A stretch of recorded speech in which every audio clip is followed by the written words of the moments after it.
Hello dear students, कैसे आप सभी? आशा करते अच्छे होंगे और आप लोगों की पढ़ाई भी बहुत अच्छे तरीके से चल रही होगी। पेपर बहुत नज़दीक आ रहे हैं, धीरे धीरे करके एक एक दिन आप लोगों का कम होता जा रहा है। तो अगर आप लोग अभी भी अगर बेटा प्रिपरेशंस नहीं कर रहे हैं तो प्लीज़ आप लोगों से रिक्वेस्ट है, करना स्टार्ट कर दीजिए, पढ़ना स्टार्ट कर दीजिए।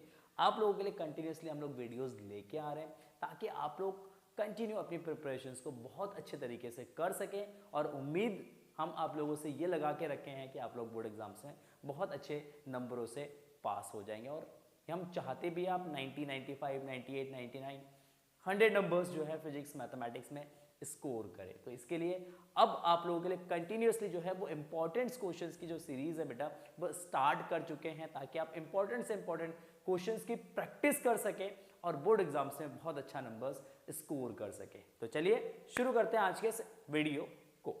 देखिए, कुछ दिन पहले मैंने बेटा आपको 50 मोस्ट इंपॉर्टेंट क्वेश्चंस का एक सेट दिया था, पूरे बुक में से 50 मोस्ट इंपॉर्टेंट क्वेश्चंस, जिसमें मैंने केवल आपको क्वेश्चंस प्रोवाइड किए थे। आप लोगों ने रिक्वेस्ट किया था कि सर इसका सॉल्यूशंस भी प्रोवाइड कर दीजिए। तो इसका पार्ट फर्स्ट आज लेके आया हूँ बेटा, पार्ट सेकंड लेके आया हूँ। पार्ट फर्स्ट ऑलरेडी अपलोड हो चुका है चैनल पे, अगर आप लोगों ने नहीं देखा है तो आप जाइए पार्ट फर्स्ट को भी जरूर विजिट करिएगा। लिंक डिस्क्रिप्शन में है, या प्लेलिस्ट को विजिट करेंगे तो बेटा प्लेलिस्ट में सारे वीडियोस आपके सीक्वेंस वाइज दे रखे हैं। ठीक है, तो पार्ट सेकंड में हम कुछ इंपॉर्टेंट क्वेश्चंस डिस्कस करेंगे, सीक्वेंस वाइज हम क्वेश्चंस डिस्कस कर रहे हैं। ठीक है, तो आप लोगों से रिक्वेस्ट है बेटा इस वीडियो को भी बहुत ज्यादा प्यार दीजिएगा। इस वीडियो का भी हमारा टारगेट कितना है भाई? 1000 लाइक का टारगेट है बेटा और 200 कमेंट्स का टारगेट है। कितना टारगेट? 1000 लाइक और 200 कमेंट्स का टारगेट हम लोगों ने रखा है। जैसे ही 1000 लाइक एंड 200 कमेंट्स कंप्लीट हो जाएगा बेटा, पार्ट थर्ड आप लोगों के लिए अपलोड हो जाएगा चैनल पे। तो आप लोगों से रिक्वेस्ट है, जितने भी बच्चे वीडियो को देख रहे हैं उनसे रिक्वेस्ट है बेटा वीडियो को लाइक जरूर कर दीजिएगा और प्यारा सा कमेंट है कमेंट सेक्शन में जाके लिख दीजिएगा, या किस टॉपिक पे आपको वीडियो चाहिए, किस तरीके के वीडियोस चाहिए, न्यूमेरिकल्स के वीडियोस चाहिए, आप कमेंट सेक्शन में लिखिए। आप लोगों के लिए उसी तरीके के वीडियोस जो है वो चैनल पर अपलोड करते रहेंगे ताकि आप लोगों की प्रिपरेशन बहुत अच्छे तरीके से चलता रहे। चलिए स्टार्ट करते हैं आज के इस वीडियो को और देखते हैं क्वेश्चन सबसे पहला हमारे स्क्रीन पे क्या है। ठीक है, तो ऑलरेडी तो हम कुछ क्वेश्चंस डिस्कस कर चुके थे। देखो, ये ऑलरेडी हम डिस्कस कर चुके थे। ठीक, अगर आप लोगों ने वीडियो नहीं देखा है तो आप देख लीजिएगा। और बाकी अगर किसी को पीडीएफ चाहिए बेटा तो कमेंट सेक्शन में जरूर लिखिएगा, पीडीएफ करके लिख दीजिएगा, खाली पीडीएफ डाल दीजिएगा तो समझ जाएंगे कि आपको पीडीएफ चाहिए बेटा। पीडीएफ का लिंक हम डाल देंगे जल्दी है। एक टेलीग्राम चैनल जो है हम लोग बनाने जा रहे हैं, उसमें हम कंटिन्यूसली डेली के डेली जो हम पढ़ाएंगे उनका पीडीएफ जो है आपको यहाँ पे मिल जाया करेगा। ठीक है, तो चलिए स्टार्ट करते हैं आज के इस वीडियो को। और यहाँ पे सबसे पहला जो टॉपिक हमारा है बेटा, पहला क्वेश्चन जो हमारा है, ठीक, देखिए क्वेश्चन 2017 में भी आया, 18 में भी आया है, 16 में भी आया, 22 में भी आया और 23 में भी जो क्वेश्चन है ये आपका रिपीट हुआ है। मतलब कंटिन्यूसली कुछ सालों से देखो ये क्वेश्चन जो है आपका रिपीट हुआ है, कुछ सालों से क्वेश्चन रिपीट हुआ है कि किसी धारावाही चालक में धारा घनत्व J, अनुगमन वेग D, VD होगा, सॉरी D नहीं होगा, VD होगा, VD, एकांक आयतन में मुक्त इलेक्ट्रॉनों की संख्या स्मॉल n तथा मूल आवेश E में संबंध स्थापित कीजिए। संबंध स्थापित कीजिए। देखो डायरेक्टली क्वेश्चन डायरेक्टली नहीं पूछा है, डायरेक्टली क्वेश्चन इस तरीके से ये पूछा जाता है बोर्ड एग्जाम्स में, इस तरीके से भी पूछा जाता है कि धारा तथा अनुगमन वेग में संबंध स्थापित कीजिए, या क्वेश्चन बनता है धारा तथा अनुगमन वेग में संबंध स्थापित कीजिए। कुछ इस तरीके से भी क्वेश्चंस बोर्ड एग्जाम्स में पूछा जाता है। ठीक है ना, इस तरीके से भी क्वेश्चंस पूछा जाता है, धारा तथा अनुगमन वेग में संबंध स्थापित कीजिए। बहुत ही सिंपल सा, बहुत ही सुंदर सा, बहुत ही प्यारा सा डेरिवेशन है। देखिए किस तरीके से करना है। अगर आप लोगों ने कर रखा है बेटा तो आप प्रैक्टिस करिएगा। बाकी मैं आपको इजी से इजी मेथड्स, शॉर्ट से शॉर्ट मेथड्स बताऊंगा जिससे आप अपने डेरिवेशंस को याद रख सके। क्या कर सके भाई? याद रख सके।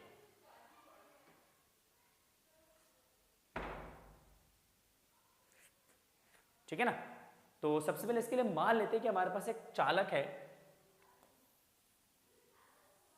एक हमारे पास कंसीडर कर लेते हैं कंडक्टर है, एक चालक तार है और इस चालक तार को हमने किससे जोड़ दिया भाई?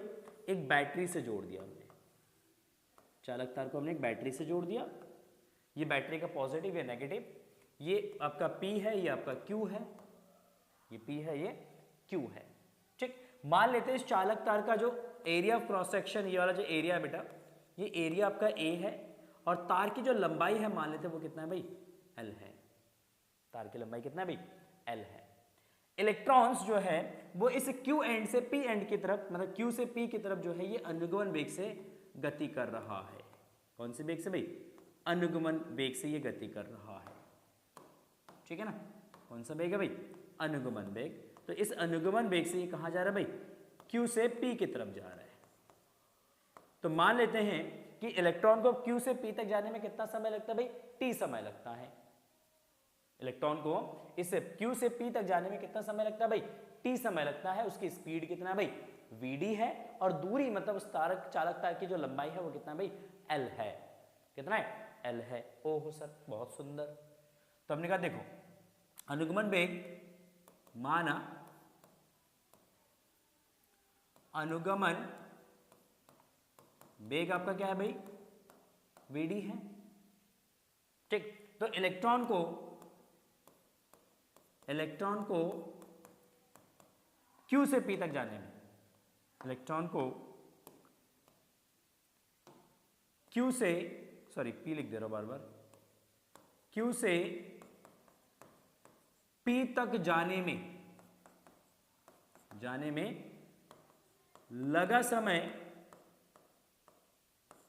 P से Q तक की, सॉरी Q से P तक जाने में लगा समय मान लेते कितना है, T है।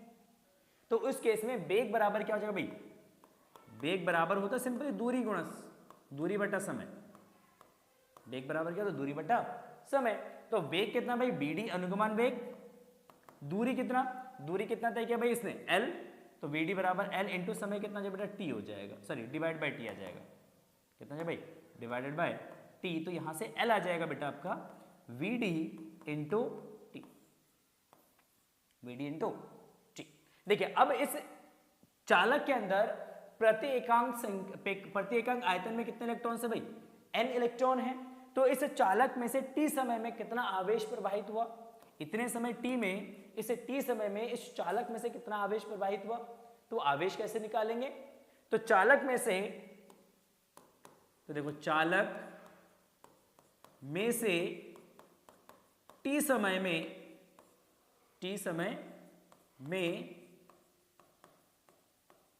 प्रवाहित आवेश की मात्रा कितना, तो हमने कहा T समय में कितना आवेश प्रवाहित हुआ इसमें से, वो कैसे निकालेंगे। तो हमने कहा T समय में कितना आवेश प्रवाहित हुआ, Q आवेश प्रवाहित हुआ। तो Q आवेश कैसे निकालेंगे, तो कितना इलेक्ट्रॉन इसमें से फ्लो हुआ, कितने इलेक्ट्रॉन्स इसमें से फ्लो हुआ। तो मान लेते हैं कैपिटल N नंबर्स में इलेक्ट्रॉन फ्लो हुआ, total N numbers of electrons flow हुआ इस कंडक्टर्स में से। ठीक है, और एक इलेक्ट्रॉन पे कितना आवेश है भाई, एक इलेक्ट्रॉन पे E आवेश है। तो Q इज इक्वल टू क्या जाएगा आपका, Ne। क्या जाएगा भाई, Ne। N जो है यहाँ पे कुल इलेक्ट्रॉनों की संख्या है, यहाँ पे लिख देता हूं मैं, N कुल इलेक्ट्रॉनों की संख्या है, कुल इलेक्ट्रॉनों की संख्या है। अच्छा, कुल इलेक्ट्रॉनों की संख्या कैसे निकालेंगे, तो सिंपल तरीका है, देखो कुल इलेक्ट्रॉनों की संख्या निकालने का, प्रति एकांक आयतन में इतने इलेक्ट्रॉन हैं, एकांक आयतन में N इलेक्ट्रॉन है, तो इसका आयतन मान लेते हैं V।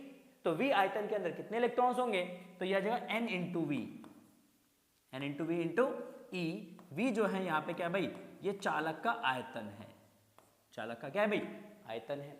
अच्छा, ये चालक क्योंकि ये बेलनाकार है, बेलन का आयतन क्या होता है, बेलन का आयतन होता है पाई आर स्क्वायर H। तो आप इसको लिख सकते हो, पाई आर स्क्वायर को आप लिख सकते हैं A और H को आप लिख सकते हैं L। तो आयतन जो होगा बेटा वो आपका आ जाएगा A इंटू L।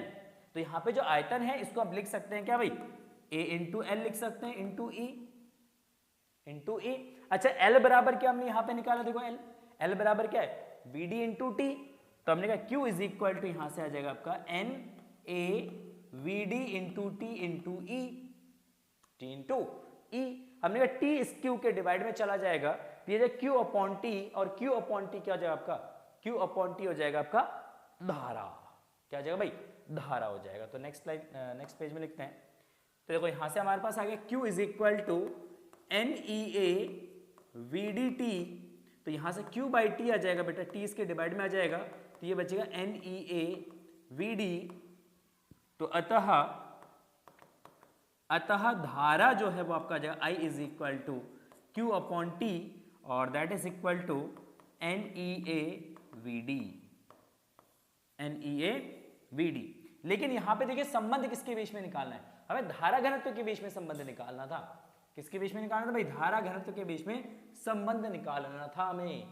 तो धारा घनत्व के बीच में संबंध अगर हम निकालेंगे तो कैसे निकालेंगे भाई, तो धारा घनत्व क्या होता है, धारा घनत्व क्या होता है, तो धारा घनत्व यहां पे हो जाएगा बेटा आपका, धारा घनत्व I बराबर हो जाएगा बेटा, सॉरी J बराबर होता है, धारा घनत्व को J से रिप्रेजेंट करते हैं, J बराबर होता है I अपॉन A, धारा को A से डिवाइड कर दो, तो धारा आपका हो गया NEA VD divided by A, तो A से A कैंसिल हो जाएगा, तो क्या बचेगा भाई NE VD, तो J इज इक्वल टू यहां पे आ जाएगा आपका NE VD।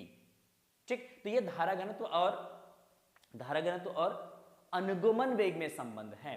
तो धारा घनत्व और अनुगमन वेग में संबंध होता है J is equal to NE VD। ठीक है, चलिए मूव करते हैं नेक्स्ट क्वेश्चन में। वीडियो पसंद आ रहा है तो प्लीज वीडियो को लाइक कर दीजिएगा। ठीक है, चलिए नेक्स्ट क्वेश्चन मोस्ट इंपॉर्टेंट है। 2014, 17, 18, 19, 20, 21, 24 में आपका क्वेश्चन आया हुआ है कंटिन्यूसली। 17 से लेके 21 तक तो क्वेश्चन कंटिन्यूसली रिपीट हुआ है।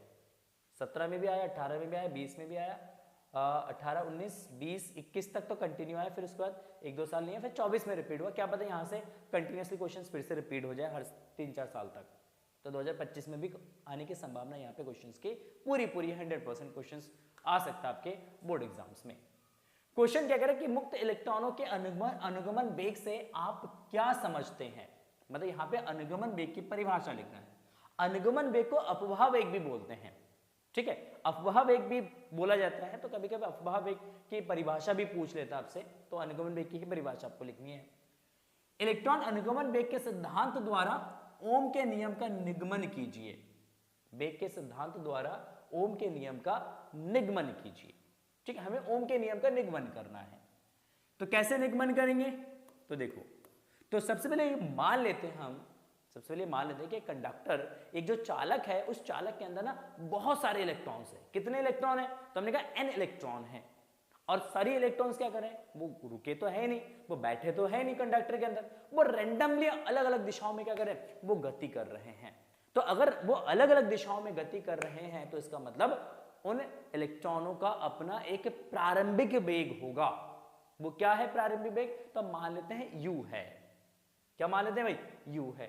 तो एक चालक, तो चालक के अंदर कितने भाई इलेक्ट्रॉन्स हैं, चालक के अंदर n इलेक्ट्रॉन्स है, और n इलेक्ट्रॉन का जो प्रारंभिक वेग है वो हम मान लेते हैं बेटा u1, u2, u3 ऐसे डॉट डॉट un, प्रारंभिक वेग मान लेते हैं। कितने इलेक्ट्रॉनों का, कुल इलेक्ट्रॉन्स कितने हैं, कुल इलेक्ट्रॉन कितने हैं भाई, तो हमने कहा कुल इलेक्ट्रॉन मान लेते हैं स्मॉल n है। अब देखो, विदाउट इलेक्ट्रिक फील्ड, मतलब विदाउट बैटरी, जब तक आप कंडक्टर के क्रॉस, जब तक वायर के क्रॉस आप बैटरी नहीं जोड़ते हैं, उस चालक में धारा प्रवाहित नहीं होती है। धारा प्रवाहित नहीं होगा, इसका मतलब कि उन इलेक्ट्रॉनों का जो संपूर्ण जो जितनी भी उसके प्रारंभिक वेग है, उन सबको अगर हम जोड़ देंगे तो औसत वेग जो निकल के आएगा वो सदैव क्या होगा, 0 होगा। अतः औसत वेग क्या होगा, तो सबका जो औसत वेग होगा वो औसत वेग होगा बेटा आपका u bar that is u1 plus u2 plus u3 plus dot un, और इन सबको n से क्या कर देंगे, हम डिवाइड कर देंगे। तो यहां से औसत वेग निकल के आ जाएगा बेटा u bar is equal to 0। सबका औसत वेग क्या हो जाएगा, 0 हो जाएगा, क्योंकि चालक में धारा प्रवाहित नहीं हो रही है। तो यहाँ पे हम सिंपल सा कि हमारे पास n इलेक्ट्रॉन्स हैं, उन n इलेक्ट्रॉनों का प्रारंभिक वेग हम कंसीडर कर लेंगे u1 u2 u3 dot dot un, कुल इलेक्ट्रॉनों की संख्या n है। अब इन सभी वेगों को जोड़ के जब इसका औसत निकाला जाएगा तो ये औसत क्या आएगा भाई, 0 आएगा। तो u bar is equal to क्या जाएगा आपका 0 हो जाएगा। ओहो सर बहुत सुंदर, बहुत बढ़िया, बहुत बढ़िया। चलिए भी देखते हैं आगे। तो हमने कहा अब अगर इलेक्ट्रॉन्स को इलेक्ट्रिक फील्ड के अंदर रख दें, मतलब जैसे ही आप इस कंडक्टर के क्रॉस अब बैटरी जोड़ दोगे, जैसे ही आप बैटरी जोड़ दोगे तो क्या होगा, ये आपने बैटरी जोड़ दिया, यहाँ पे क्या होगा, बैटरी यहाँ पे एक इलेक्ट्रिक फील्ड बनाएगा। देखो ये पॉजिटिव है नेगेटिव है ना, ये पॉजिटिव ये नेगेटिव, ये क्या बनाएगा, एक इलेक्ट्रिक फील्ड बनाएगा पॉजिटिव से किसकी तरफ भाई, नेगेटिव की तरफ। इसके अंदर जो इलेक्ट्रॉन है, इसके अंदर जो इलेक्ट्रॉन है, इलेक्ट्रिक फील्ड क्या करेगा, उस इलेक्ट्रॉन पे फोर्स लगाएगा इस दिशा में। F is equal to Q into E या small E into capital E, इतना ये फोर्स लगाएगा इस इलेक्ट्रॉन पे इलेक्ट्रिक फील्ड के अपोजिट डायरेक्शन में। क्यों, क्योंकि इलेक्ट्रॉन पे नेगेटिव चार्ज होता है। ठीक, F इज इक्वल टू कितना, यू ई। तो विद्युत क्षेत्र में, विद्युत क्षेत्र में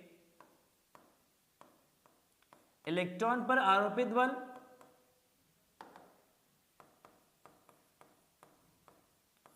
बल कितना, तो आरोपित बल होगा F is equal to E into capital E. F is equal to E into capital E, ये हमारा आरोपित बल है। अच्छा, न्यूटन ने क्या बोला है, न्यूटन जो कि बड़े साइंटिस्ट थे, उन्होंने क्या बोला, उन्हें बोला किसी भी पार्टिकल पे या किसी भी ऑब्जेक्ट पे जब हम क्या लगाते हैं, एक बल आरोपित करते हैं, तो उस बल के कारण उसकी जो गति है वो त्वरित होता है। तो इसका मतलब ये जो फोर्स है F, इसको हम क्या लिख सकते हैं, न्यूटन के नियम से, न्यूटन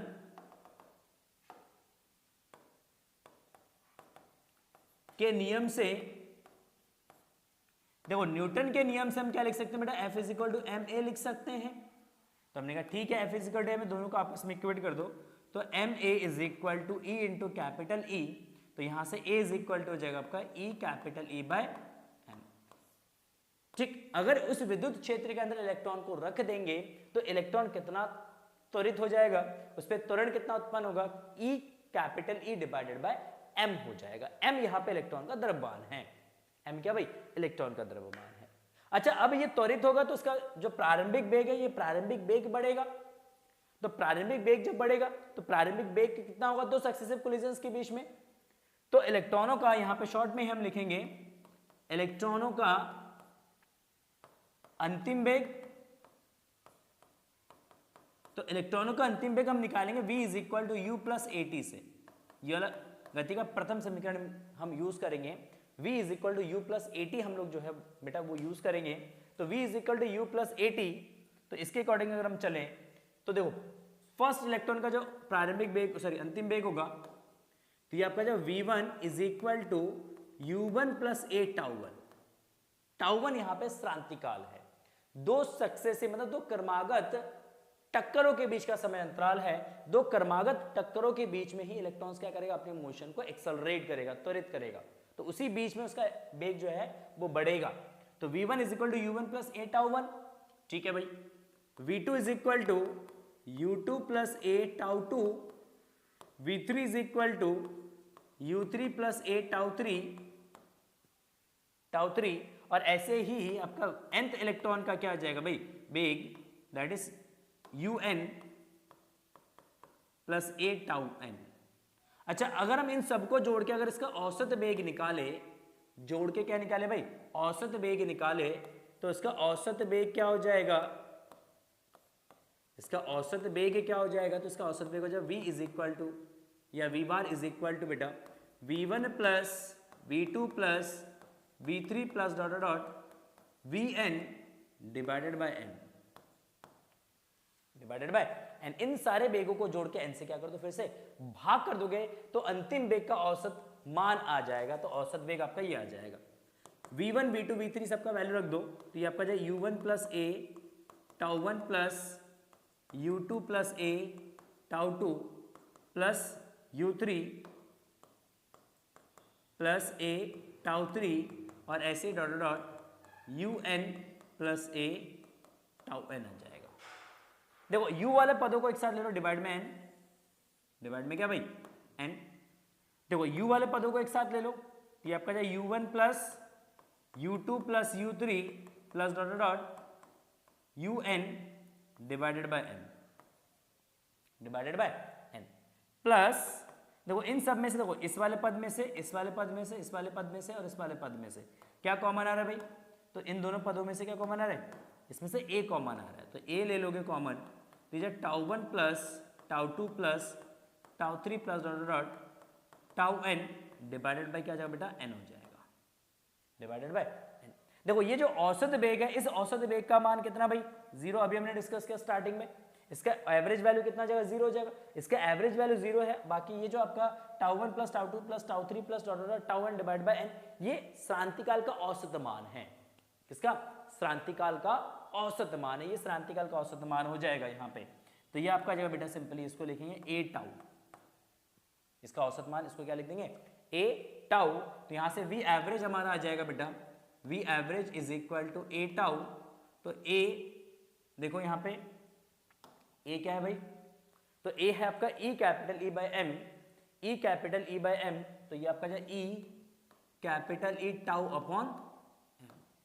तो इसी औसत वेग को ही हम सिंपली क्या बोलते हैं, अनुगमन वेग बोलते हैं, क्या बोलेंगे, अनुगमन वेग बोला जाएगा। तो अनुगमन वेग vd is equal to v bar, और ये आपका जाए E tau m upon m, तो vd इज इक्वल टू आपका जाएगा E capital E tau upon m आ जाएगा, ठीक। इसी को हम क्या बोलते हैं भाई, अनुगमन वेग, और इसी से अनुगमन वेग की परिभाषा लिखेंगे, क्या लिखेंगे भाई, परिभाषा लिखेंगे, क्या लिखेंगे परिभाषा, तो देखो परिभाषा हम लिखते हैं यहां पे,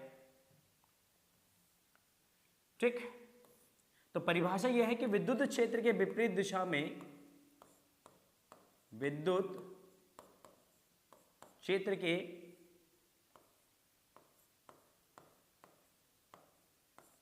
विपरीत दिशा में,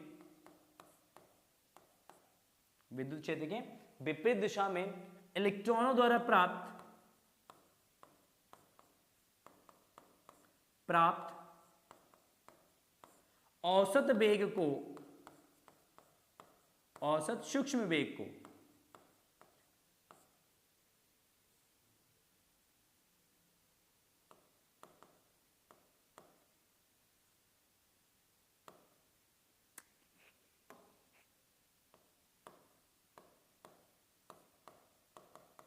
वेग को अनुगमन वेग कहते हैं, अनुगमन वेग कहते हैं, ठीक। तो चालक के अंदर विद्युत क्षेत्र के विपरीत दिशा में इलेक्ट्रॉनों ने जिस वेग को प्राप्त किया है, उस वेग को ही हम सिंपली क्या बोलेंगे, उसका अनुगमन वेग बोलेंगे। तो ये जो औसत वेग यहाँ पे निकल के आएगा बेटा, इस औसत वेग को ही हम सिंपली क्या बोलेंगे, इसको ही अनुगमन वेग बोला जाएगा, आपको इतना लिखना है, ठीक है। चलिए बहुत बढ़िया, बहुत सुंदर। अब इसके बेसिस पे हमें ओम्स के नियम की उत्पत्ति करना है, ओम के नियम की उत्पत्ति करना है, ठीक। तो ओम के नियम की उत्पत्ति देखिए यहाँ पे, ओम के नियम की उत्पत्ति, दो इक्वेशंस हमें चाहिए। तो धारा का समीकरण क्या होता है, धारा I बराबर होता है NEA VD, अभी हमने ड्राइव किया था, I इज इक्वल टू, धारा I इज इक्वल टू क्या था, NEA VD। अच्छा इसमें VD का वैल्यू रिप्लेस कर दो, यहाँ से इस वाले इक्वेशन से, यहाँ से इस VD का मान यहाँ पे रिप्लेस कर देंगे बेटा, तो I is equal to NEA VD हो जाएगा E capital E tau upon m, E capital E tau upon m, दोनों की मल्टीप्लाई कर देंगे यहाँ पे, तो देखो ये जो E square E into E square N A tau upon m into, देखो कैपिटल E को हम क्या लिख सकते हैं बेटा, V बाय L लिख सकते हैं, V यहाँ पे क्या भाई, विभवांतर है, क्या भाई, ये विभवांतर है, ठीक है। V यहाँ पे विभवांतर है, पोटेंशियल डिफरेंस है, तो E इज इक्वल टू हम क्या लिख सकते हैं, V बाय L, इसको लिखा जा सकता है, तो E की जगह हम रिप्लेस कर देंगे V बाय L, तो ओवरऑल जो इक्वेशन आपका बन जाएगा बेटा, ये आ जाएगा आपका I that is N E square NA tau upon ML into V। तो अगर मैं यहां से V फाइंड आउट करूं, तो V इज इक्वल टू क्या आ जाएगा भाई, ml divide by n e square a tau into I. ठीक, देखो अगर ताप और अदर फिजिकल क्वांटिटी अगर कांस्टेंट है बेटा तो ये पूरा टर्म्स कांस्टेंट होगा, ml upon N E square A tau ये कांस्टेंट होगा, तो इसको कांस्टेंट होगा तो हम यहाँ पे लिख सकते हैं इस वाले इक्वेशन को कि v is proportional to i। v जो है वो किसके प्रोपोर्शनल है, i के प्रोपोर्शनल है, और यही हमारा क्या भाई ओम का नियम है, यही क्या है हमारा ओम का नियम है, तो v is proportional to i हो जाएगा आपका। ठीक है, क्लियर है। चलिए आगे बात करते हैं, नेक्स्ट क्वेश्चन पे चलते हैं। नीचे लिख देना यही ओम का नियम है। ठीक, next and most important questions आज के सीरीज में थर्ड क्वेश्चन से ही है। देखो क्या कह रहे, वैद्युत परिपथ के लिए किरचॉफ के नियमों का उल्लेख कीजिए और उनके परिपथ बनाकर समझाइए।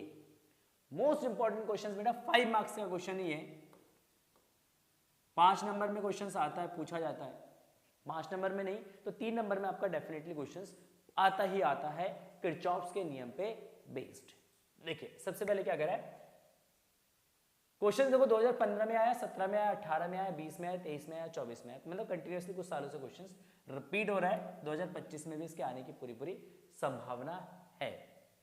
चलिए बात करते हैं किरचॉफ के नियम के उल्लेख करना। किरचॉफ के कितने नियम है, 2 नियम है, एक किरचॉफ का धारा संबंधी नियम और एक है आपका विभवांतर संबंधी नियम, विभव संबंधी नियम।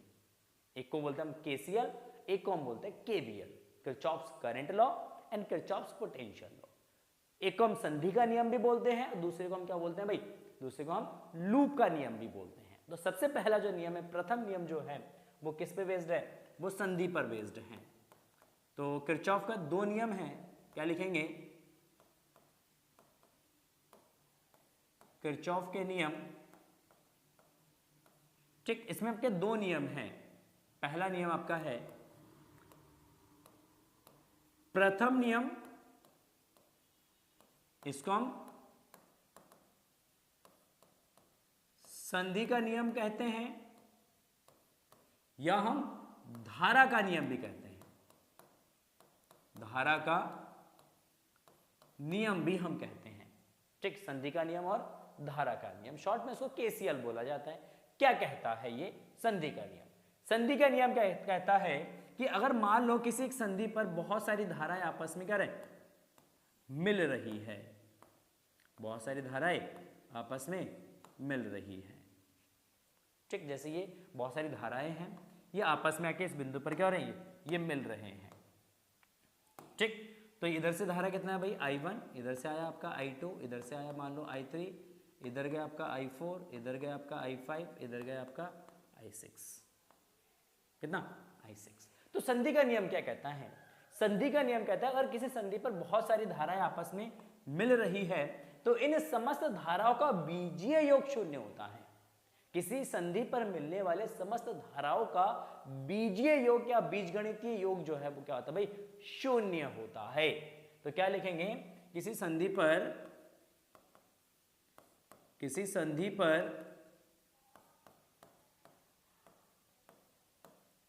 मिलने वाले समस्त या सभी धाराओं का बीजीय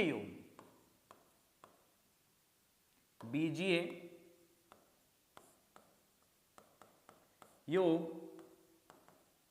0 होता है। क्या होता है, 0 होता है। किसी संधि पर मिलने वाले सभी धाराओं का बीजीय योग जो है बेटा वो 0 होता है, बीजगणितीय योग 0 होता है। मतलब मैथमेटिकली अगर हम लिखेंगे summation i is equal to 0, summation i जो है वो किसके बराबर होता है, वो 0 के बराबर होता है। Summation i is equal to क्या जाएगा भाई 0 हो जाएगा।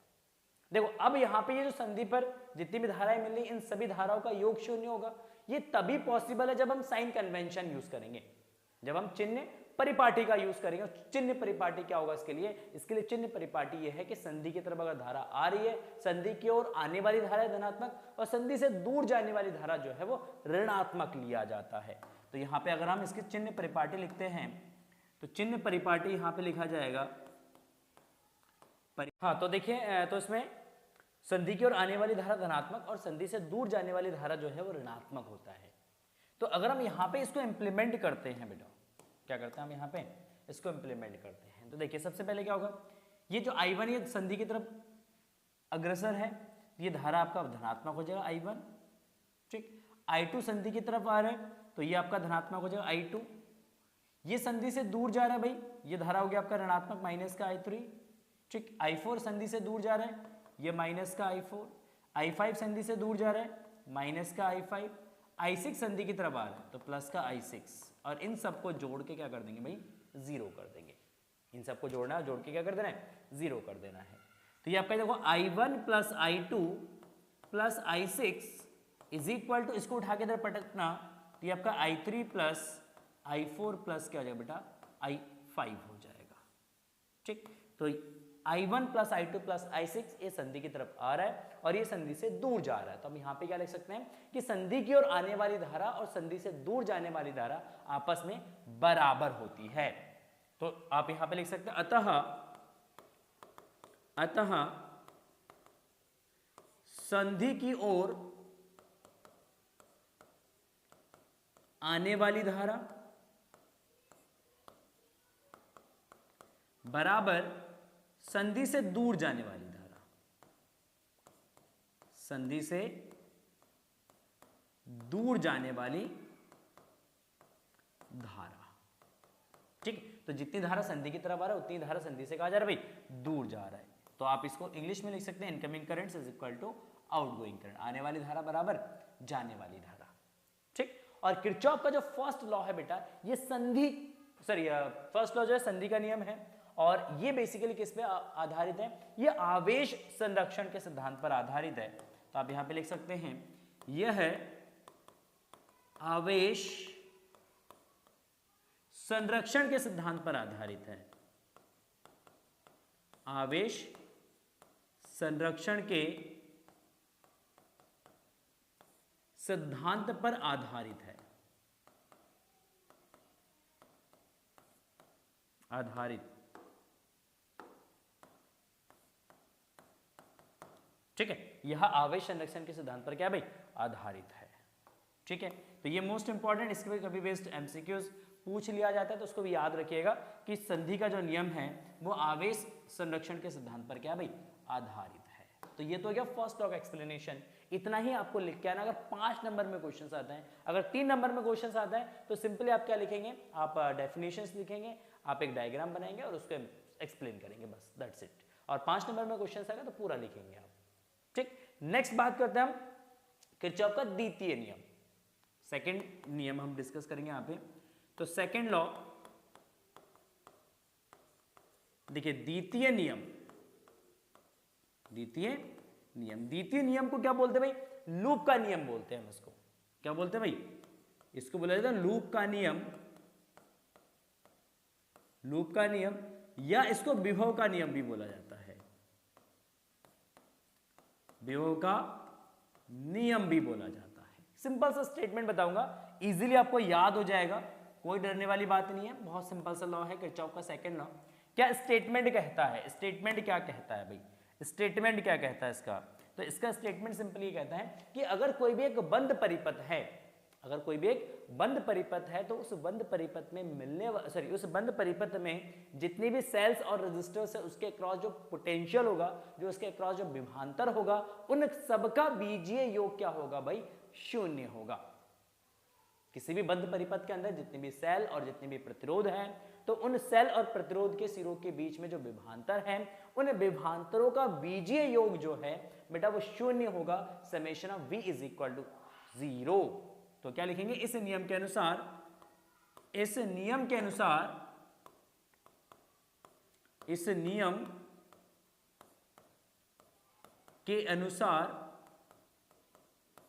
इस नियम के अनुसार किसी बंद लूप, किसी बंद लूप में, किसी बंद लूप में, किसी बंद लूप में प्रतिरोध तथा प्रतिरोध तथा सेलों के बीच के सिरों के बीच, सिरों के बीच के विभवों का बीजीय योग शून्य होता है। क्या कहते हैं? बीजीय योग जो है शून्य होता है। जितने भी विभवांतर होंगे इन सारे विभवांतरों का बीजीय योग जो है बेटा वो क्या होगा? वो आपका शून्य हो जाएगा। ये इसका स्टेटमेंट हो गया किरचॉफ्स सेकंड लॉ का। तो इसको मैथमेटिकली क्या लिखेंगे? इसको मैथमेटिकली लिखेंगे summation of v is equal to 0। क्या लिखा जाएगा? Summation of v is equal to 0। या हम इसको ऐसे भी लिख सकते हैं, या हम ऐसे इसको ऐसे भी लिख सकते हैं, summation of e is equal to summation of I R. क्या लिख सकते हैं हम इसको? Summation of e is equal to summation of I R भी हम इसको लिख सकते हैं कि उस बंद लूप के अंदर जितनी भी सेल है उन सेलों के विभवों का ईएमएफ का बीजीय योग और उस परिपथ में जितने भी प्रतिरोध है उसमें जो धारा प्रवाहित हो रहा है तो प्रतिरोध और धारा के गुणनफल का बीजीय योग ये दोनों आपस में क्या होंगे भाई? बराबर होंगे। क्या होंगे? बराबर होंगे। तो summation of E is equal to summation of I R. ठीक, अगर मान लेते हैं हमारे पास एक बंद परिपथ है, क्या भाई? क्योंकि हमें पूरा एक्सप्लेन करना है, तो एक बंद परिपथ हम मान लेते हैं, इसमें ये हो गया हमारा एक सेल, ठीक, ये हो गया हमारा एक दूसरा सेल, ये हो गया हमारा एक प्रतिरोध, ठीक, और यहाँ पे एक और प्रतिरोध मान लेते हैं, तो यहाँ पे हो गया एक और प्रतिरोध। ठीक, देखो इस सेल का ईएमएफ मान लेते कितना भाई? E1, इस सेल का ईएमएफ मान लेते E2, इसका प्रतिरोध R1, ये हो गया प्रतिरोध R2 और ये हो गया प्रतिरोध R3। एक सिंपल सा एक आप सर्किट ले लो, सिंपल सा सर्किट ले लो, बस ज्यादा टफ नहीं लेना है। मान लेते इस वाले सेल से धारा मिला कितना भाई? I। तो इस पूरे परिपथ में कितना धारा प्रवाहित हो रहा है भाई? I धारा प्रवाहित हो रही है इस पूरे परिपथ में, इस पूरे परिपथ में I धारा प्रवाहित हो रही है। तो इस केस में हम अगर हम यहाँ पे किरचॉफ का सेकंड लॉ लगाते इस वाले लूप के अंदर, इस लूप का नाम अगर लिख दे हम ABCD, एक लूप है, और इस लूप में किरचॉफ सेकंड लॉ को अगर हम इंप्लीमेंट करते हैं तो कैसे करेंगे? तो क्या लिखेंगे हम इसमें? तो हम इसमें लिखेंगे बेटा सिंपल, देखो, तो इसके लिए सबसे पहले चिन्ह परिपाटी आपको पता होनी चाहिए। देखो चिन्ह परिपाटी क्या होता है? चिन्ह परिपाटी भी आप लिखेंगे क्या? वैसे बना देना, ये एक प्रतिरोध, एक सेल, अगर सेल में हम पॉजिटिव से किसकी तरफ जा रहे हैं भाई? नेगेटिव की तरफ जा रहे हैं। सेल में अगर पॉजिटिव से नेगेटिव जा रहे हैं तो सेल का ईएमएफ हमारा पॉजिटिव होगा। अगर सेल में बेटा हम नेगेटिव से अगर पॉजिटिव की तरफ जा रहे हैं, किसकी तरफ? एक नेगेटिव से एक पॉजिटिव की तरफ जा रहे हैं, तो उस केस में सेल का जो ईएमएफ होगा वो आपका नेगेटिव होगा। ठीक, अगर हम प्रतिरोध में धारा की दिशा में चल रहे हैं, किसकी दिशा में चल रहे भाई? धारा की दिशा में चल रहे हैं, तो उस केस में V जो है वो आपका IR पॉजिटिव में होगा। ठीक, अगर हम धारा के विपरीत दिशा में चलते हैं बेटा, धारा के विपरीत दिशा में चले, मान लो धारा इस दिशा में, हम इसके विपरीत दिशा में चल रहे हैं, तो उस केस में IR का जो वैल्यू होगा वो ये नेगेटिव में लिया जाएगा। V इज इक्वल टू क्या जाएगा? माइनस का IR हो जाएगा। V इज इक्वल टू क्या होगा? माइनस IR होगा। ठीक है, तो अगर हम यहाँ पे इस वाले सर्किट में अगर इसको इंप्लीमेंट करते हैं, इस वाले सर्किट में अगर हम इसको इंप्लीमेंट करते हैं, तो देखो कैसे इंप्लीमेंट करेंगे इसको, सिंपल, देखो इसको इंप्लीमेंट करते हैं यहाँ पे,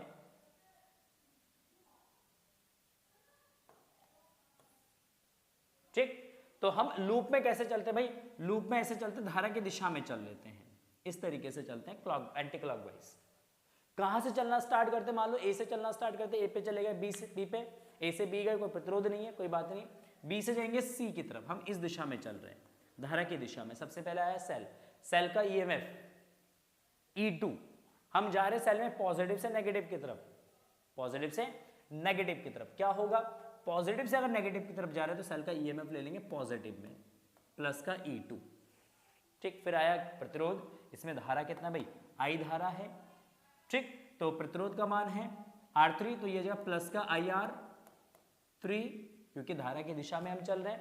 फिर आया C से D में जाएंगे तो ये दूसरा प्रतिरोध, हम ऊपर की तरफ जा रहे हैं, धारा भी ऊपर की तरफ है, तो ये आपका पॉजिटिव हो जाएगा IR2। फिर हम जा रहे हैं D से A की तरफ, D से A की तरफ, डी से ए, तो हम धारा की दिशा में अगेन चल रहे, धारा की दिशा में चल रहे हैं, तो ये आपका जगह प्लस का IR1, और फिर हम सेल में जाते हैं बेटा नेगेटिव से पॉजिटिव की तरफ। अगर नेगेटिव से पॉजिटिव जा रहे हैं तो सेल का EMF हो जाएगा -1 इज इक्वल टू 0, और इन सब को जोड़ के क्या कर देना है भाई, 0 के बराबर रख देना है। ठीक, देखो E1 और E2 को उठा के बराबर के इधर पटकना, तो ये आपका जाएगा IR3 plus IR2 plus IR1 is equal to, इसको उठा के इधर पटकेंगे तो ये आपका जाएगा E1 देखो पॉजिटिव का जाएगा, E2 आपका नेगेटिव का जाएगा, माइनस का क्या जाएगा भाई, E2 हो जाएगा। तो ये हो गया हमारा इक्वेशन। ऐसे ही बहुत सारे इक्वेशंस बनेंगे और इक्वेशंस को आपको सॉल्व करके क्या करना है, धारा और EMF का मान निकालना है या प्रतिरोध का मान निकालना, जो भी क्वेश्चंस में कहेगा उसके अकॉर्डिंग आप क्वेश्चंस को क्या करेंगे, सॉल्व करेंगे। ठीक है, क्लियर है, यहां तक समझ में आया किरचॉफ का सेकंड लॉ? बस इतना ही आपको किरचॉफ का सेकंड लॉ लिखना है। इसमें एक लाइन और ऐड कर देना,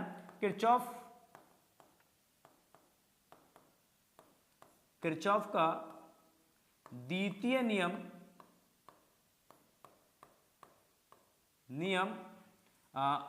ऊर्जा संरक्षण के सिद्धांत पर आधारित है। ऊर्जा संरक्षण के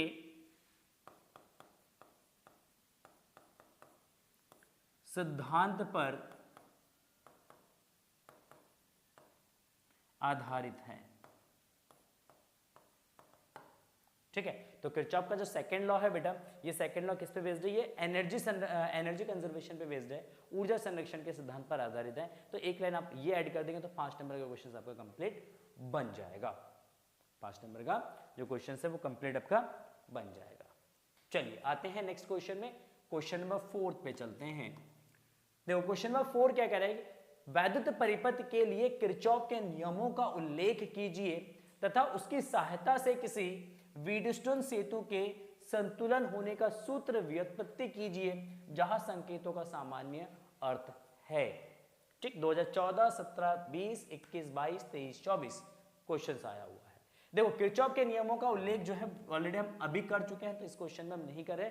जो पीछे वाले क्वेश्चंस में जो भी हमने सॉल्यूशंस किया है उसी का पार्ट ले लेंगे, उसमें से किरचॉफ के दोनों नियम को हम यहाँ पे डिफाइन कर देंगे और इसके लिए मैथमेटिकल एक्सप्रेशंस हम बता देंगे।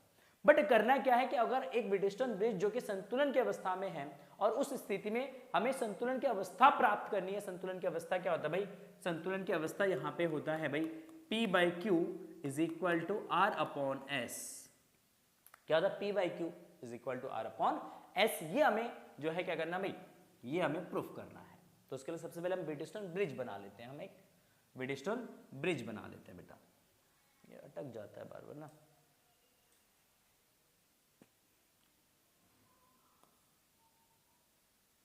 सबसे पहले एक वीडस्टोन ब्रिज की संरचना करते हैं।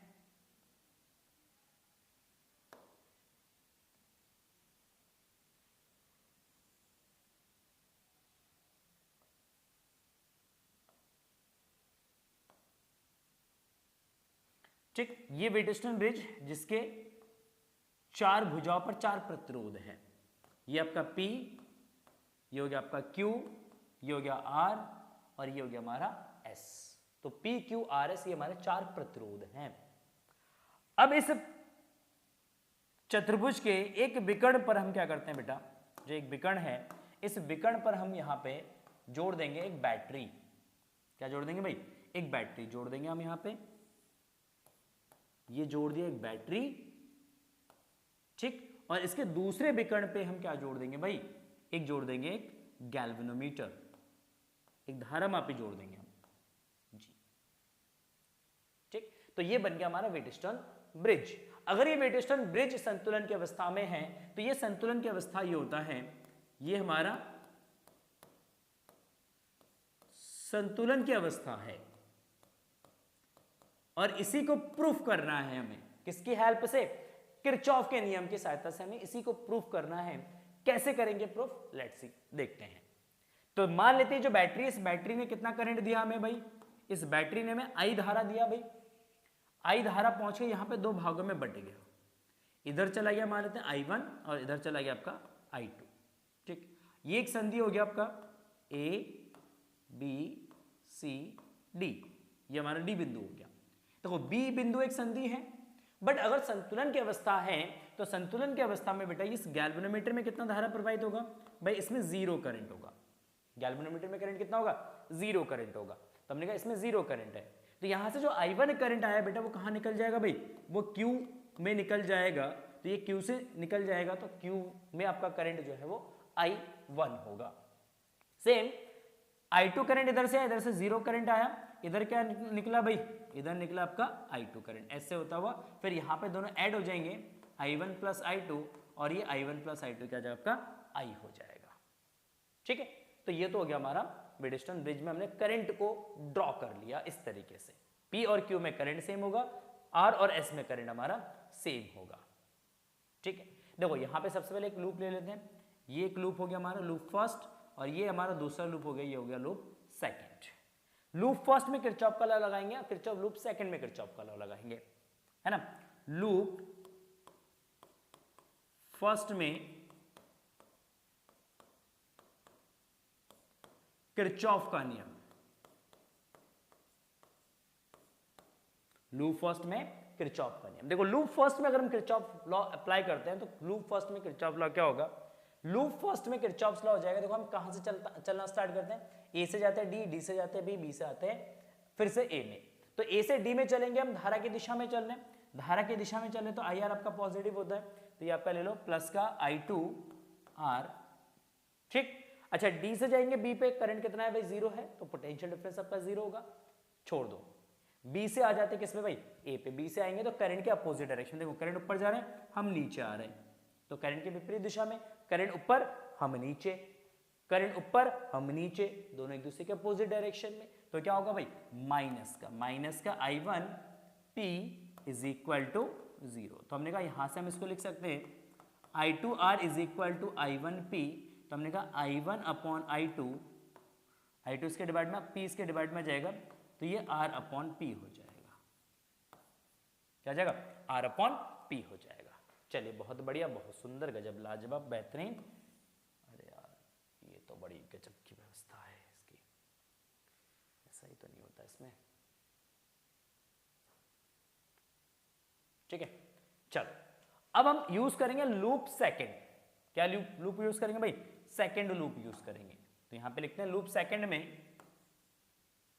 किसमें, लूप सेकंड में। देखो लूप सेकंड में हम कहां से चलना स्टार्ट करते हैं, तो लूप सेकंड में हम चलना स्टार्ट करेंगे।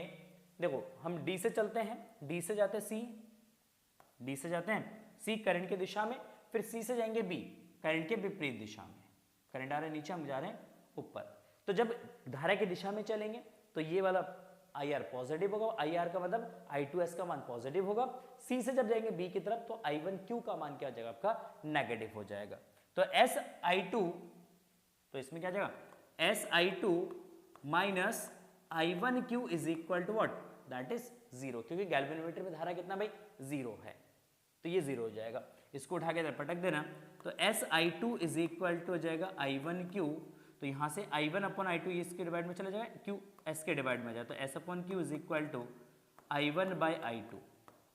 ये हो गया समीकरण नंबर 2। देखो समीकरण 1 और समीकरण 2 को अगर हम कंपेयर करते हैं, ये भी I1 अपॉन I2 का मान है और ये भी हमारा I1 अपॉन I2 का मान है। किसका मान है, I1 upon I2, I1 upon I2 R upon P है, और ये वाला जो मान है बेटा ये क्या है भाई, ये आपका है S अपॉन Q। तो यहां पे लिख देना समीकरण 1 व 2 से, तो दोनों ही I1 अपॉन I2 का मान है, तो आप लिख सकते हैं S upon Q is equal to P upon R या R अपॉन P। क्या था, R upon P, sorry R upon P, तो ये आपका जाएगा R अपॉन P। तो इसको थोड़ा सा अरेंज करेंगे, P का उधर मल्टीप्लाई में ले जाना, S इसके डिवाइड में आ जाएगा, इसको इंटरचेंज कर देना, तो ये आपका जब P upon Q is equal to R upon S। तो ये हो गया हमारा संतुलन की अवस्था। जो व्हीटस्टोन ब्रिज है, व्हीटस्टोन ब्रिज के संतुलन की अवस्था है। ठीक, बहुत सिंपल सा डेरिवेशन है, आप एक बार प्रैक्टिस करेंगे बेटा डेफिनेटली हो जाएगा। देखिए एक बार जल्दी से,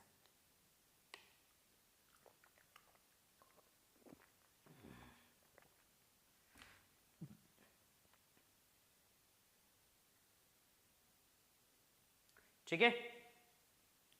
क्लियर कर लेंगे। बहुत सिंपल सा, बहुत इजी सा, बहुत सुंदर सा डेरिवेशन है। आई होप समझ में आ गया होगा।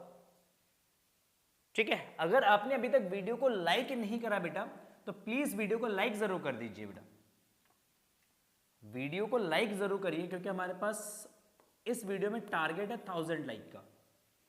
1000 लाइक का टारगेट हम लोगों ने ले रखा है।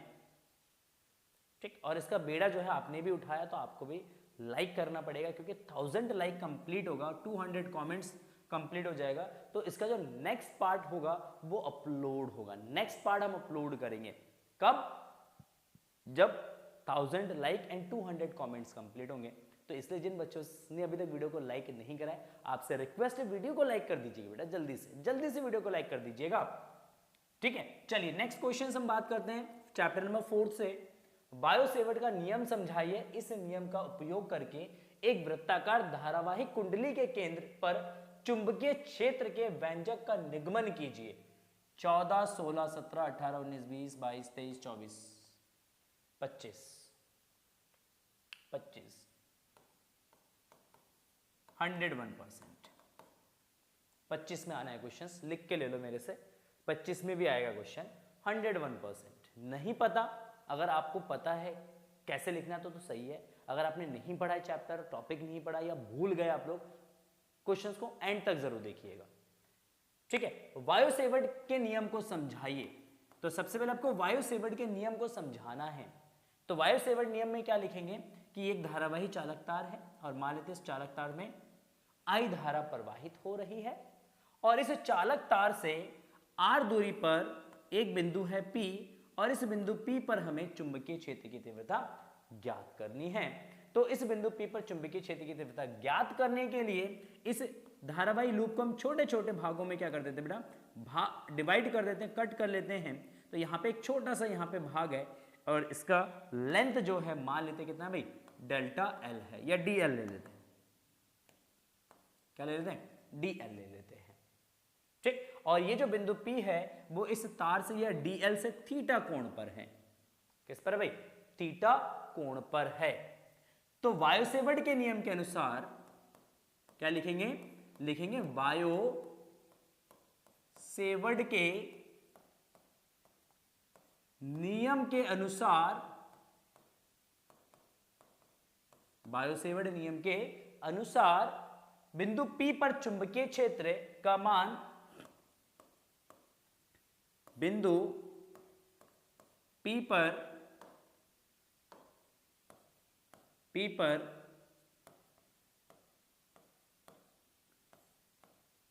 चुंबकीय क्षेत्र का मान, पहला धारा के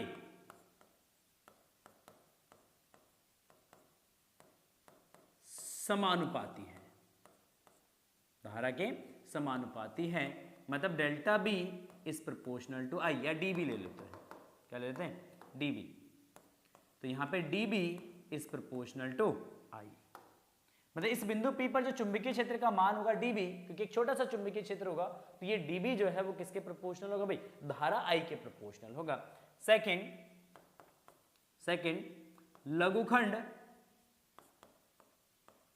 लघुखंड DL के समानुपाती होगा। ठीक है ना, DL के समानुपाती हो तो क्या लिखेंगे? DB is proportional to DL। Next किसके प्रोपोर्शनल होगा? साइन थीटा के प्रोपोर्शनल होगा, साइन थीटा के समानुपाती होगा, साइन थीटा के समानुपाती होगा। तो यहां पे लिखेंगे DB is proportional to sine theta. किसके? साइन थीटा के प्रोपोर्शनल होगा।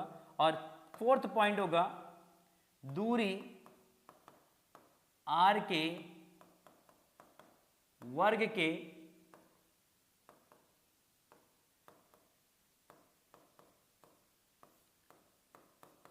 व्युत्क्रमानुपाती होता है, means DB is proportional to 1/r²। ठीक, तो बायोसेवर्ट नियम के अनुसार इस बिंदु P पर जो चुंबकीय क्षेत्र का मान है बेटा वो I के समानुपाती होता है, dl के समानुपाती होता है, sin थीटा के समानुपाती होता है और आर स्क्वायर के वर्ग के व्युत्क्रमानुपाती होता है। अगर हम इन तीनों इक्वेशंस को अगर मर्ज कर दे, हम इन तीनों इक्वेशंस को अगर मर्ज कर दे तो क्या मिलेगा भाई, सॉरी चारों इक्वेशंस को अगर मर्ज करेंगे तो चारों इक्वेशंस को मर्ज करके हमें यहाँ पे मिलेगा, ठीक, dB is proportional to I D L sine theta upon R square, ideal sine theta upon R square. तो यहाँ से dB को अगर सॉरी प्रोपोर्शनलिटी का साइन रिमूव करेंगे तो कांस्टेंट आएगा, तो ये कांस्टेंट आपका आ जाएगा dB is equal to mu not upon 4 pi, mu not upon 4 pi, अच्छा रहे 4 pi I D L sine theta upon R square. तो dB इज इक्वल टू क्या जाएगा भाई, dB इज इक्वल टू जो mu not upon 4 pi I D L by sine theta, जहां पे mu naught upon 4 पाई एक कांस्टेंट है और इसका जो मान होता है बेटा म्यू नॉट अपॉन 4 पाई का जो मान होता है ये होता है 10 की घात माइनस का 7 tesla metre square, sorry metre per ampere, tesla metre per ampere. तो ये तो हो गया हमारा बायोसेवर्ट का नियम, क्या होगा भाई, ये हो गया हमारा बायोसेवर्ट का नियम और ये बायोसेवर्ट के नियम का एक्सप्रेशन हो गया। इसके आगे क्या कह रहा है आपसे, इसके आगे क्या कह रहा है, इसके आगे कह रहा है कि उसका उपयोग करके वृत्ताकार कुंडली के केंद्र पर चुंबकीय क्षेत्र के व्यंजक का निगमन कीजिए। कुंडली के केंद्र पर आपको विद्युत क्षेत्र, सॉरी चुंबकीय क्षेत्र का मान निकालना है, ठीक। तो मान लेते हैं हमारे पास एक आर त्रिज्या की कुंडली है, आर रेडियस का क्या भाई एक कॉइल है, ठीक है, ये आर रेडियस का हमारे पास क्या भाई एक कॉइल है, ठीक। तो इस कुंडली के केंद्र पर चुंबकीय क्षेत्र का मान कितना, अरे क्या हो रहा है, ये एक वृत्ताकार कुंडली है, ठीक, और इस वृत्ताकार कुंडली के केंद्र पर हमें चुंबकीय क्षेत्र का मान निकालना है। तो सेकंड पार्ट में अब हेडिंग डाल देंगे, मतलब हेडिंग डाल के हम लिखेंगे वृत्ताकार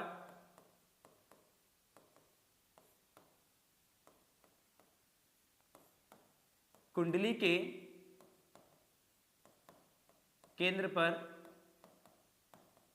चुंबकीय क्षेत्र, ठीक। क्या होगा, कुंडली के केंद्र पर चुंबकीय क्षेत्र, तो हमने कहा कुंडली के केंद्र पर चुंबकीय क्षेत्र हो जाएगा, देखो यहाँ पे ये आपका कुंडली है, इसका केंद्र है, इसकी त्रिज्या मान लेते हैं कितना भाई आर है, और इस कुंडली में मान लेते हैं आई धारा प्रवाहित हो रही है, कितनी धारा भाई आई धारा प्रवाहित हो रही है। हमने कहा कि देखो इस कुंडली को हम छोटे छोटे भागों में बांट सकते हैं, तो एक छोटा सा यहाँ पे लघुखंड ले लेते हैं, किस लंबाई का भाई dl लंबाई का। तो सबसे पहले इसे dl लंबाई के लघुखंड के कारण केंद्र पर हम क्या निकालेंगे, चुंबकीय क्षेत्र का मान निकालेंगे, क्या निकालेंगे भाई चुंबकीय क्षेत्र का मान निकालेंगे। तो यहां पे लघुखंड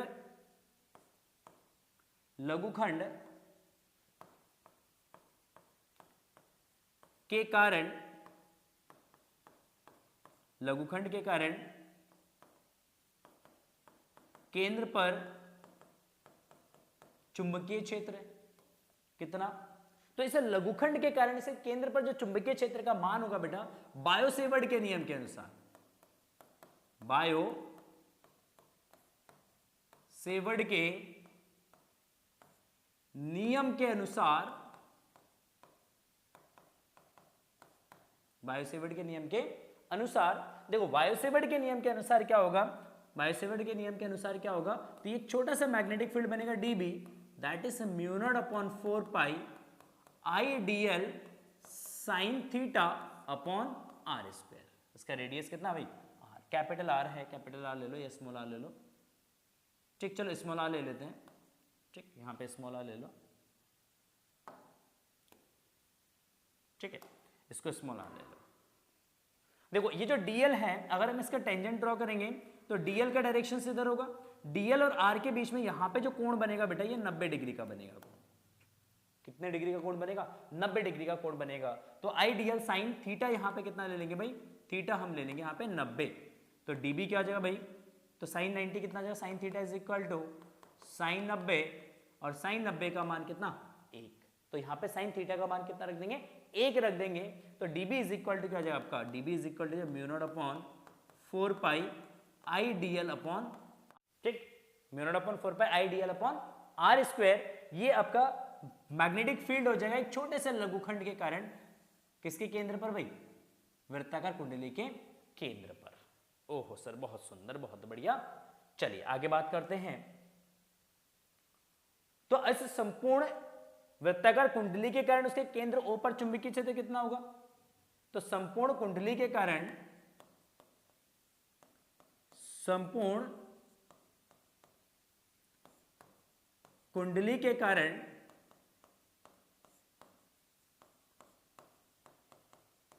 चुंबकीय क्षेत्र, तो इस मैग्नेटिक फील्ड को क्या कर देंगे बेटा, हम इंटीग्रेट कर देंगे, इंटीग्रेशन ऑफ डीबी। तो ये आपका जगह इंटीग्रेशन डीबी आपका mu not upon 4 pi I D L upon R square, I D L upon R square. जो कांस्टेंट टर्म्स है उसको इंटीग्रेशन के बाहर ले लो, तो ये आपका जब b is equal to that is mu not upon 4 pi I upon R square integration of DL, whole integration होगा इसका। तो इंटीग्रेशन डीएल, इंटीग्रेशन डीएल का मतलब क्या, ऐसे बहुत छोटे छोटे छोटे छोटे क्या होगा, आप डीएल को कट करोगे, उन सबको आपस में क्या कर रहे हो, जोड़ रहे हो। तो उन सबको आपस में अगर आप जोड़ोगे तो इंटीग्रेशन डीएल क्या हो जाएगा, इंटीग्रेशन डीएल आपका हो जाएगा, इंटीग्रेशन डीएल क्या हो जाएगा भाई, इंटीग्रेशन डीएल आपका हो जाएगा यहां पे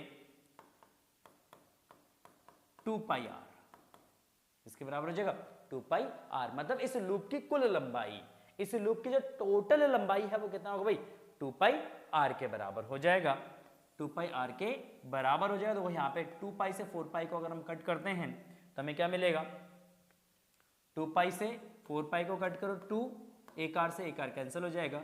तो b is equal to expression आ जाएगा आपका mu naught I upon 2 R, mu naught I upon 2 R, that is tesla. ठीक, कितना, mu naught I upon 2 R tesla हो जाएगा। ठीक है, क्लियर है? ठीक, तो ये मैग्नेटिक फील्ड का फॉर्मूला जाएगा एक कुंडली के केंद्र पर। आई होप आपको ये टॉपिक समझ में आ गया होगा। बहुत सिंपल सा, बहुत सुंदर सा, प्यारा सा टॉपिक है, प्यारा सा डेरिवेशन से, बहुत इजी डेरिवेशन से, 1 से 2 बार प्रैक्टिस करेंगे आप इजीली इसको कर सकते हैं। मैंने एकदम बहुत ही इजी तरीके से आपको एक्सप्लेन किया है। ठीक, तो आई होप आपको ये वीडियो पसंद आया होगा। अगर आपको ये वीडियो पसंद आए तो प्लीज वीडियो को लाइक कर देना, अपने दोस्तों के साथ वीडियो को शेयर जरूर करिएगा। और आप चाहते हैं कि जल्द से जल्द आपको इसका नेक्स्ट पार्ट मिले, नेक्स्ट पार्ट में भी हमारे पास बहुत सारे क्वेश्चंस हैं। अब नेक्स्ट पार्ट में देखेंगे तो नेक्स्ट पार्ट में हमारे पास बहुत सारे क्वेश्चंस हैं, अभी कम 30 क्वेश्चंस हमारे पास हैं। अगर इसका सॉल्यूशंस आपको चाहिए तो आपको कमेंट सेक्शन में लिखना पड़ेगा पार्ट 3। क्या लिखना है कमेंट सेक्शन में? कमेंट सेक्शन में लिखना पार्ट 3 बस। ठीक, अगर इसका पीडीएफ चाहिए आप कमेंट सेक्शन में लिख दीजिएगा बेटा पीडीएफ। और जिन बच्चों ने वीडियो को लाइक नहीं करा है जल्दी से लाइक कर दो वीडियो को, और फर्स्ट टाइम चैनल पे विजिट करो। और इस तरीके से कंटेंट आप लोगों के लिए चाहिए, आप लोगों के लिए अगर इस तरीके के कंटेंट्स लाना है और आप चाहते हैं कि इस तरीके के कंटेंट्स आपको मिलता रहे ताकि आप अपनी प्रिपरेशंस को बहुत अच्छे तरीके से कर सको, तो प्लीज चैनल को जरूर सब्सक्राइब कर लेना। मिलते हैं नेक्स्ट वीडियो में, तब तक के लिए thank you and so much and bye bye, thank you.